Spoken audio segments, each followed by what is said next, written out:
I'm Shu Lea Cheang. I'm presenting Fluidø in the festival. Fluidø is a cypherpunk sci-fi movie. It's about sex, drugs, virus, and conspiracy.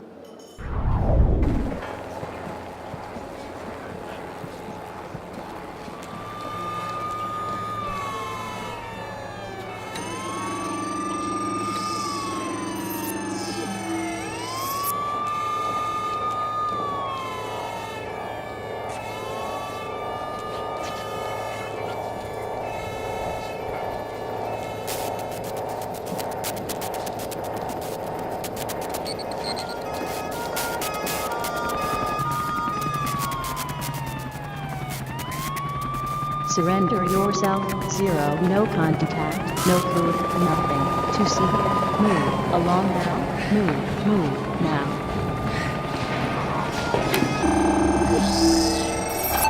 Hundreds of Zero Gen are arrested in the cities.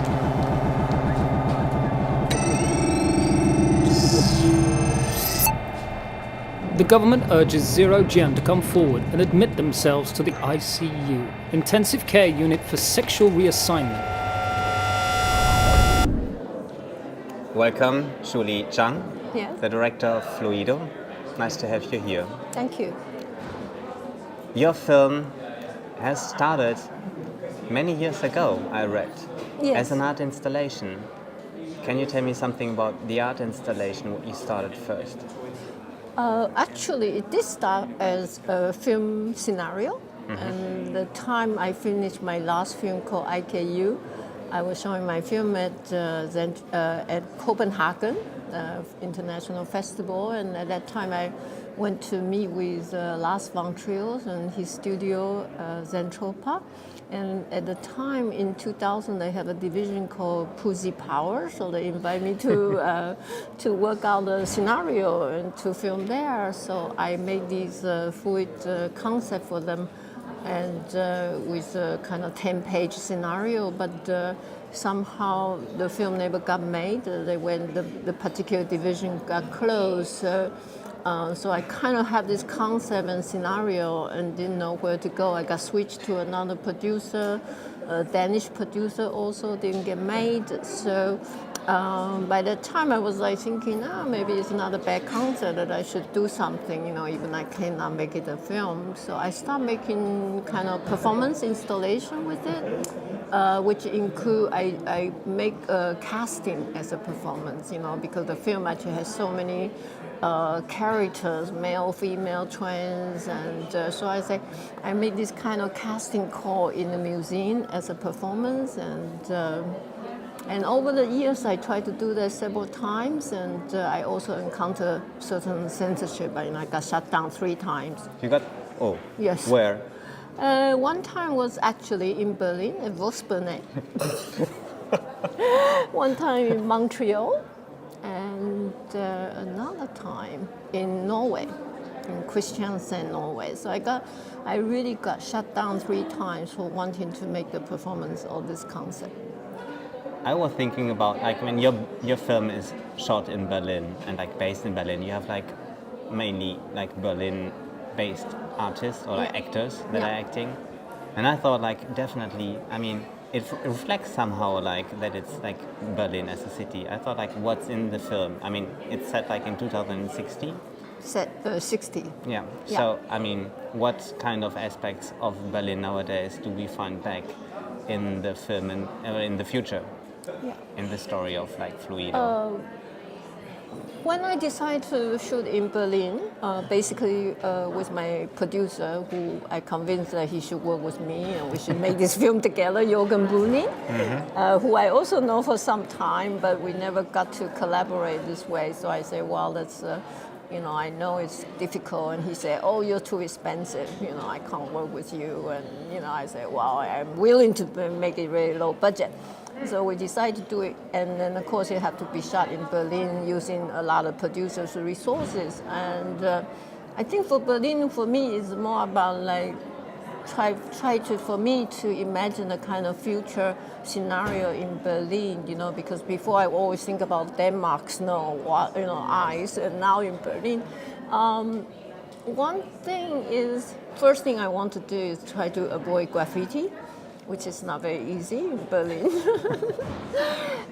Second, I kind of went underground. So I thought, the bunkers, these kind of, even some of the train station, yeah. it's just like they are built forever, they are built for the future, I really think they will be there. They will be there, doesn't matter that's the future for me in Berlin, So that was decided, and I was really looking for this kind of set. And, if you look at a lot of, for example, we shot at the ICC building, and you see these lights, totally like kind of 60s futurism, Absolutely. Exactly, so in a way... It fitted to the yes, story. Yeah, sort of after all this, and then with the costume design, because we are so low budget, so we always have to kind of recycle a lot of old clothes. So I was like, oh God, maybe I'm doing a film about kind of vintage future, It's about a story about like the AIDS, the HIV or the HE virus. And the good news is that it mutated, so it's like not so bad anymore. It's like we overcame it. Right? Well, it is not so bad anymore, but it's about the mutated AIDS virus. I think it's a reminder that, of course, the AIDS is still around. And I think if you look at a lot of websites like, UNESCO, or, kind of say, oh, by 2030, we should not have any more AIDS, but it's more like, it's some sort of thing that people want to kind of say, oh, it's gone away, it's just gone away. So in a way, the film, by making the AIDS virus mutated and setting in the future, in a way, is a reminder of, this crisis, epidemic is all still there, staying with us. People still, suffering from it. But yeah.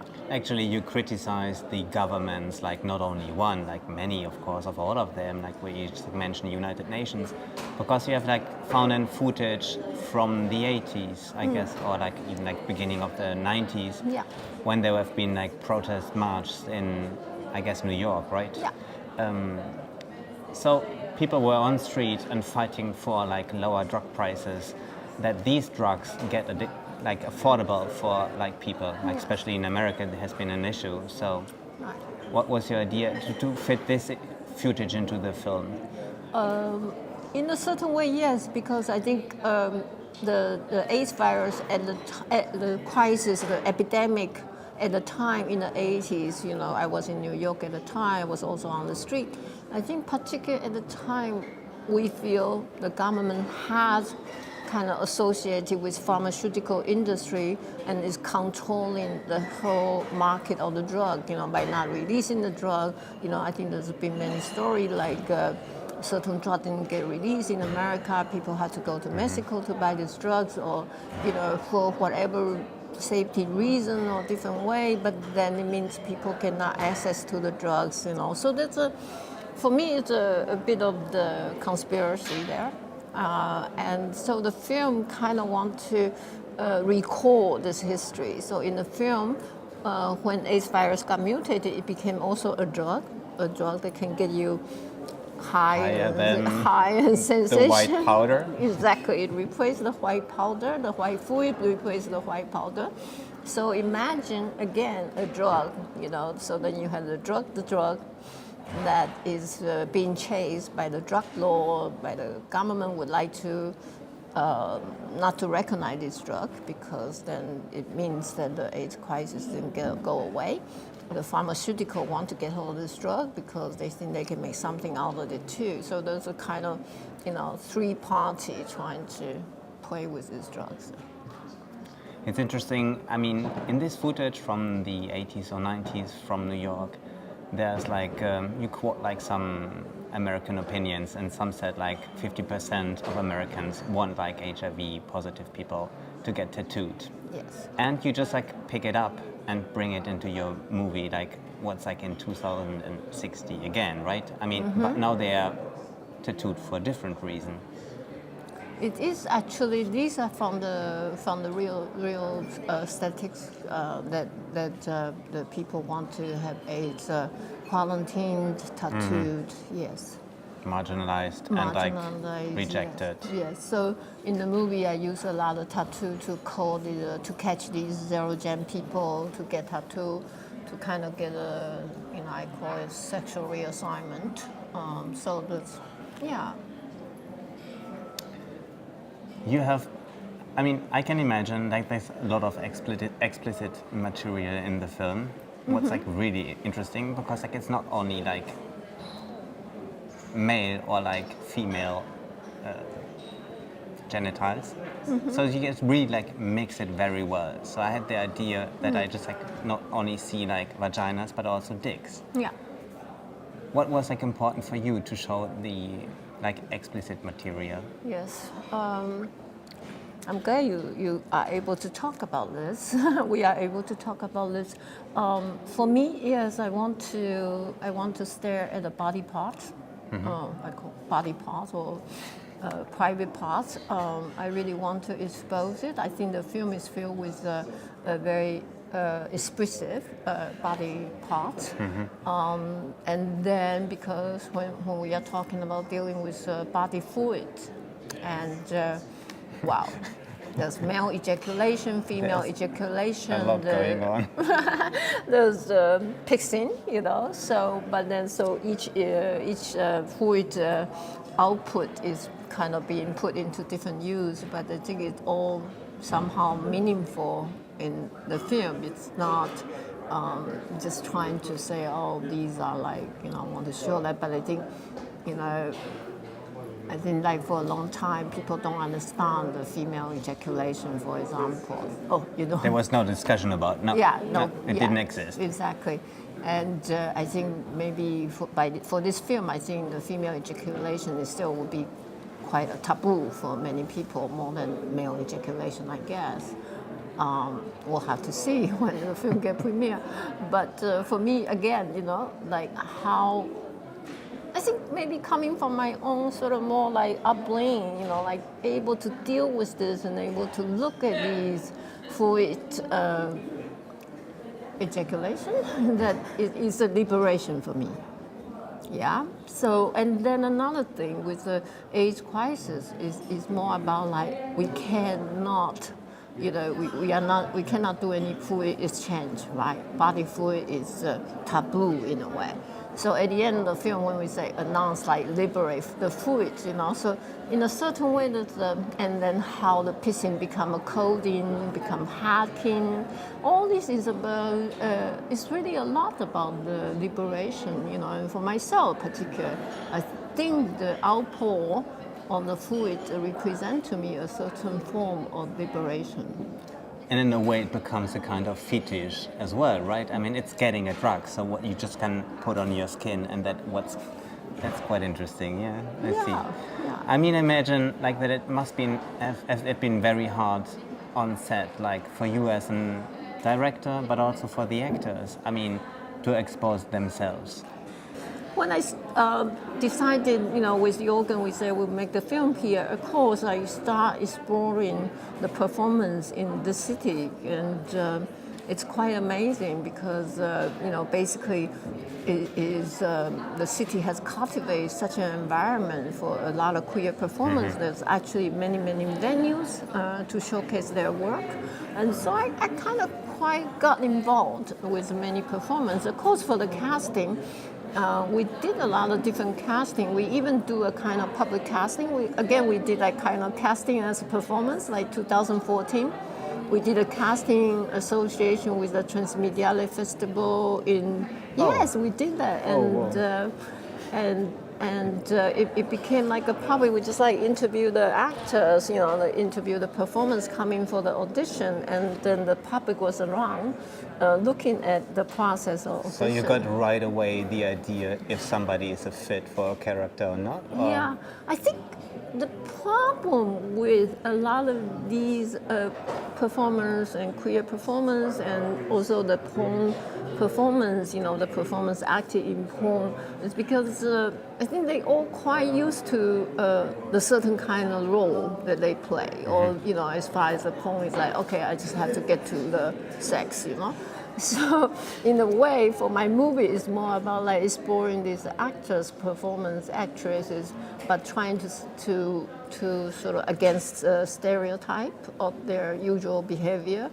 So we did a lot of trying to make their character very different, So that is so for them it's like also a challenge, a process to challenge themselves, to have to speak a few lines, some of them. So you are screening the film On the 14, 15, and 16. Okay. So, I want to thank you Oh, great. and good luck for the Teddy Awards. Thank you. And good luck for the screening. Yes, thank you so much. Thank you. Thank you. Just shake hands. Yes.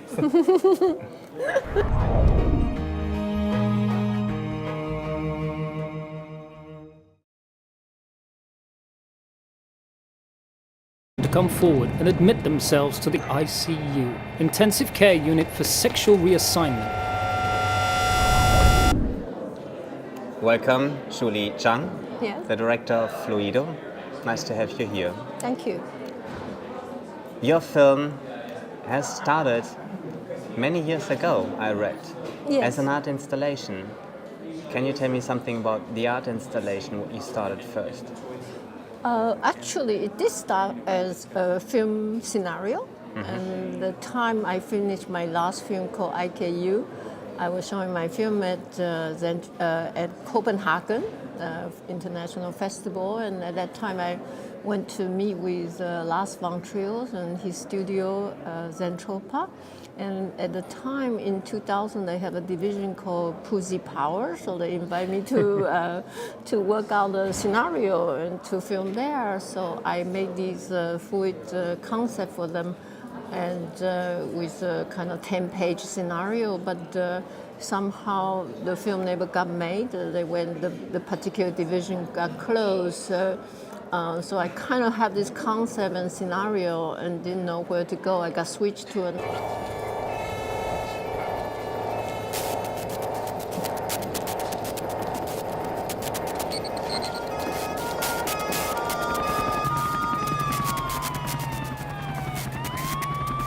Surrender yourself, zero, no contact, no food, nothing, to see here, move, along now, move now.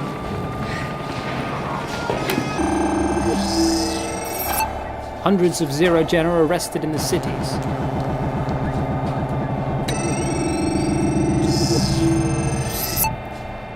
The government urges Zero Gen.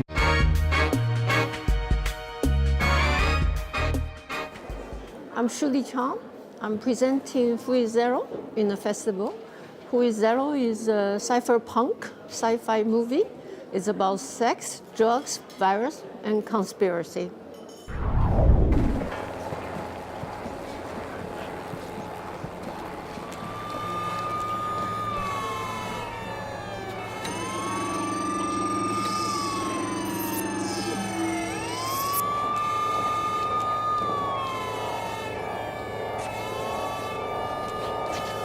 Now the producer, Danish producer, also didn't get made. So by that time I was thinking, maybe it's not a bad concept that I should do something, even I cannot make it a film. So I started making kind of performance installation with it, which include I make a casting as a performance, because the film actually has so many characters, male, female, trans, and so I made this kind of casting call in the museum as a performance, and over the years I tried to do that several times.